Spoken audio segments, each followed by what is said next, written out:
Alors, vous savez bien comme moi que le temps des fêtes arrive à grands pas et qui dit temps des fêtes dit réception. C'est sûr que bien souvent on reçoit à la maison, mais ça nous arrive d'être invité à quelque part et étant donné que le temps des fêtes c'est l'hiver, on met les bottes, on doit transporter nos souliers. Alors aujourd'hui je vous décore un sac de style sac à dos qui serait idéal pour apporter vos souliers pendant le temps des fêtes ou même pour y glisser un cadeau ou une ou deux ou trois bouteilles de vin. Alors c'est un sac qui mesure un peu plus que 12 par 12. Donc je vais commencer par glisser 2 cartons de 12 par 12 à l'intérieur parce que je vais vaporiser des encres et je ne veux pas tacher l'endos. Alors je me mets au travail.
J'adore! C'est un projet tellement le fun à faire. J'ai encore le carton à l'intérieur parce que c'est pas complètement sec. Et le Glossy Accents non plus est pas complètement sec. Je vais vous montrer un close-up.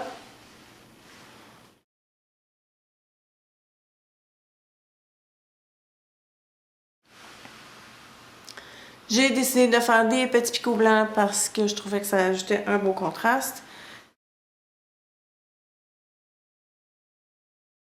Je trouvais que ça allait chercher les paillettes.